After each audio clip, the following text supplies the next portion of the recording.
স্বপ্ন কারোর সাথে শেয়ার করতে নেই, যেটা মানুষ ঘুমিয়ে ঘুমিয়ে দেখে এটাও স্বপ্ন, আবার আরেকটা আছে যেটা মানুষকে ঘুমাতে দেয় না, ওইটাও স্বপ্ন, ওইটার ভিশন বলে। এই দুইটার একটাও কারোর সাথে শেয়ার করতে নেই। এর কারণটা কি? কারণটা হচ্ছে স্বপ্নের ব্যাখ্যা যেমনটা করা হয় তেমনটাই হয়। আপনি একটা স্বপ্ন দেখলেন, একজনকে একটা বললেন, সে হুট করে একটা ব্যাখ্যা দিয়ে দিল, ওইটাই হয়ে যাবে। এটা আপনার জন্য ভয়ঙ্কর হয়ে যেতে পারে। এক লোক এসে মুহাম্মদ ইবনে সিরিনকে বলল যে আমি দেখলাম আমার ছেলে পানি খেতে খেতে পেটটা এত বড় হয়ে গেছে। এই একই স্বপ্ন আরেকটা লোকও দেখলো, দেখে এক মূর্খের কাছে জিজ্ঞেস করলো। সে বলল সর্বনাশ, এত বড় পেট হয়ে গেছে, তোমার ছেলে তো মারা যাবে। ঠিকই কয়েকদিন পরে ছেলেটা মারা গেল।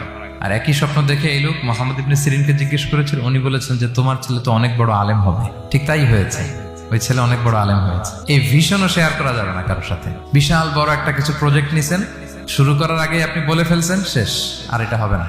দেখবেন যে এখান থেকে কনস্পিরেসি, ওইখান থেকে শত্রুতা, ওইদিকে এটা করছে ওইটা করছে, আপনি আর আগাতেই পারবেন না। সো স্পেশালি যদি কোনো ভালো স্বপ্ন দেখেন, এট দ্য সেম টাইম খারাপ স্বপ্ন যদি দেখেন, এটা আপনি শেয়ার করবেন না কারোর সাথে। কারণ স্বপ্ন এটা কেবলমাত্র মন মস্তিষ্ক প্রসূত কোনো বিষয় না। মুমিন জীবনে এটা অনেক অর্থবহ। মাঝে মাঝে স্বপ্নের মাধ্যমে আল্লাহ মানুষকে বার্তা দেয়, ইলহাম পাঠায় স্বপ্নের মধ্য দিয়ে। যার জ্ঞান নেই বা ব্যক্তিগত জীবনে পাপী, ভালো মানুষ নয় বা হিংসুক টাইপের, এদের কাউকে আপনার কখনো স্বপ্ন শেয়ার করবেন না। ভালো স্বপ্ন দেখলে শুকরিয়া করবেন আল্লাহর, আলহামদুলিল্লাহ, আল্লাহ কবুল করো।